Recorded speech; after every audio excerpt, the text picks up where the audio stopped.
여러분 안녕하십니까? 포항 MBC 뉴스데스크입니다. 사면 이후 광폭 행보를 보이고 있는 조국혁신당 혁신정책연구원장이 대구 경북 방문에 나섰습니다. 오늘은 첫 일정으로 포항을 찾았는데요. 대구 경북은 더 이상 험지가 아닌 변화의 중심이 될 것이라고 강조했습니다. 박성아 기자가 보도합니다. 포항 죽도시장에서 대구 경북 일정을 시작한 조국혁신당 혁신정책연구원장. 시장을 걸으며 상인 시민들과 인사를 나누고 당원들과 함께 식사를 했습니다. 조 원장은 포항 시민들의 환영에 감사하다며 대구 경북에서 변화가 시작될 것이라고 생각한다고 말했습니다. TK 지역이 험지다 이렇다는 얘기를 하시던데 저는 그렇게 생각하지 않습니다. 경북, 대구 경북 이 지역, 포항을 포함해서 이 지역이야말로 변화의 중심이 될 거다, 출발이 될 거라 믿고 있기 때문에 대구 경북 국민의힘 의원들을 향해선 날을 세웠습니다. 일부 TK 국민의힘 의원들이 지금도 자신의 자리를 위해 내란을 비호하는 발언을 하고 있다며 극우 정당인 국민의힘은 심판을 받을 것이라고 강하게 비판했습니다. 26년, 28년 두 번의 큰 선거를 통해서 윤석열을 옹호하고 또 내란과 계엄을 비호했던 국민의힘 정치인들은 심판받을 것이라고 확신합니다. 국민의힘의 영향으로 20, 30대 청년의 일부가 극우화 경향을 보이고 있다며 이것을 해결하는 것이 정치와 정당의 임무라고 강조하기도 했습니다. 또 철강 경기 침체로 어려움을 겪고 있는 포항을 위해선 K스틸법 등 여야가 힘을 합쳐 노력하겠다고 약속했습니다. K스틸 법은 여야를 떠난 문제라고 저는 생각하고 있습니다. 그래서 지금 시급한 개혁 법안이 있는데 그 개혁 법안이 정리되고 나면 이 K스틸법을 여야 합의로 통과시키도록 노력할 것입니다. 고 허대만 전 더불어민주당 경북도당 위원장의 추모 이후 포항 일정을 마친 조 원장은 내일 대구와 구미에서 TK 일정을 이어갈 예정입니다. MBC 뉴스 박성아입니다.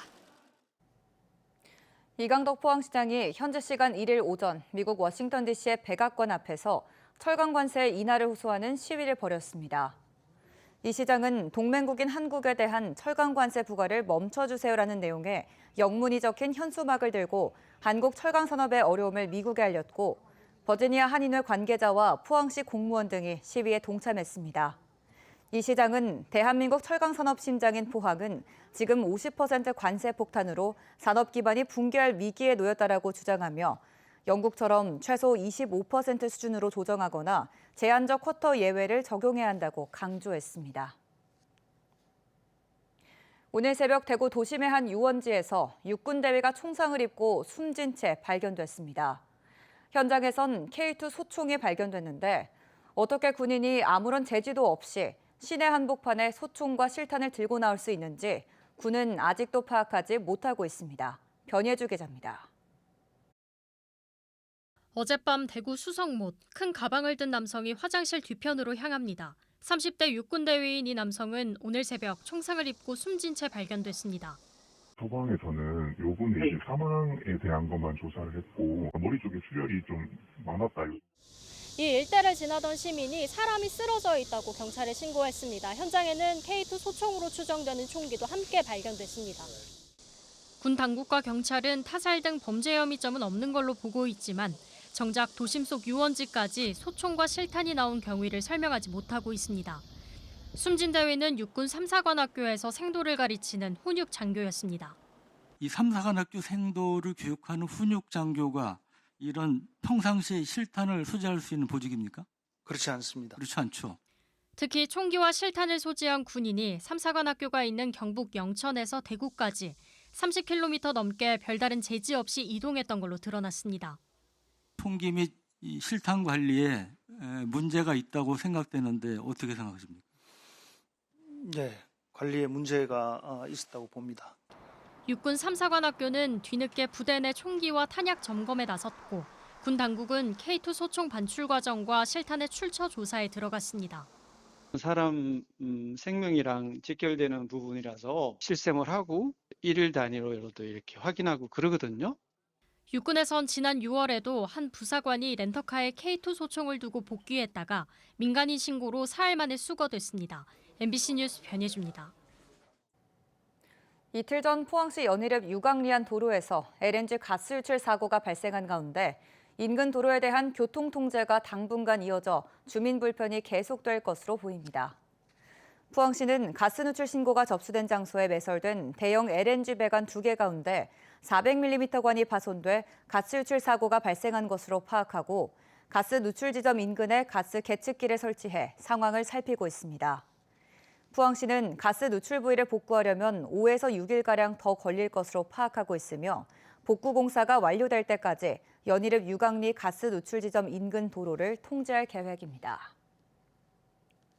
한국교육과정평가원이 시행하는 수능 9월 모의평가가 내일 경북도 내 138개 학교와 5개 학원에서 치러집니다.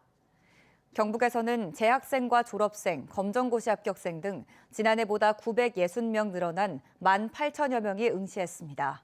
성적은 오는 30일 개인별로 통지됩니다. 대구 간송미술관이 내일이면 개관 1주년을 맞습니다. 서울에도 간송미술관이 있지만 간혹 여는 데 그쳐 대구 간송미술관이 우리나라의 하나뿐인 상설 전시관입니다. 개관 이후 하루 1000여 명이 미술관에 찾았고 대구를 대표하는 문화상징물로 우뚝 섰습니다. 이태우 기자입니다. 대구 간송미술관은 지난해 9월 3일 여세동보 세상 함께 보배 삼아라는 개관전으로 정식 문을 열었습니다. 국보와 보물 40건, 94점에 이르는 말 그대로 역대급 전시였습니다.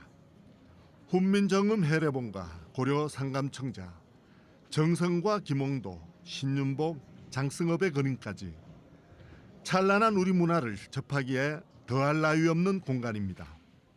가장 국보와 보물로 지정되어 있는 문화재를 한꺼번에 많이 보실 수 있는 공간이 될 것 같은데요. 여기에서 사실 굉장히 다양한 불상부터 시작을 해서 서화라든지 미인도 같은 그림이라든지 추사의 글씨, 그다음에 고려 청자라든지 1년 동안 3개의 전시, 여세동보, 화조미감, 상설 전시에 하루 1000명꼴인 40만 6천 명이 찾았습니다. 방학이나 휴가철에는 1,500명을 넘기도 했습니다. 이 가운데 절반은 대구 밖에서 일부러 찾아온 관람객입니다. 시설도 좋고 해서 자세히 볼 수 있고 또 설명도 적혀 있어가지고 여기에 느껴지는 색채나 감상 이런 것도 좀 보면서 다양하게 볼 수 있어서 좋았던 것 같아요. 대구 간송미술관은 예술품을 보는 공간에 그치지 않고 다양한 교육 문화 프로그램을 합니다. 연간 25개 교육 문화 프로그램에 5만 1000여 명이 참여했습니다. 대구 간송미술관은 1주년인 9월 3일부터 토요일인 6일까지 특강과 공연으로 구성한 지역사회와 함께하는 대구 간송미술관 축제를 엽니다. MBC 뉴스 이태호입니다. 경북 동해안은 내일 구름 많은 날씨를 보이겠고 더위가 한풀 꺾이겠습니다. 내일 아침 최저 기온은 21에서 23도 분포로 열대야가 사라지겠고 낮 최고 기온은 포항, 영덕, 울진 29도, 경주 30도 분포로 오늘보다 조금 낮겠습니다. 바다의 물결은 0.5에서 1.5m로 일겠습니다. 울릉군과 신안군, 옹진군 등 3개 섬지역 자치단체장들이 국회 행정안전위원회 위원들을 만나 섬지역 지원을 위한 법률 개선을 촉구했습니다. 이들 지자체는 국토외곽 먼섬 지원 특별법에 따른 종합발전계획 사업 확대와 국비 보조율 인상, 자치권 강화를 위한 특별자치군 법안의 입법 필요성 등에 대해 국회에 적극적인 역할을 요청했습니다. 특히 울릉군은 해상교통복지 확대 등을 국회와 정부에 건의하고 울릉보건의료원 등에 대한 의료인력 확보가 시급하다는 의견도 전달했습니다. 경주시 장학회는 지역 미래인재 육성을 위해 오는 9월 15일부터 30일까지 경주사랑 장학금 신청을 접수합니다. 대학생과 중고생 등 570명을 선발해 10억 원 규모의 장학금을 지급할 계획인데 지급 금액은 대학생 200만 원, 고등학생 100만 원, 중학생 50만 원입니다.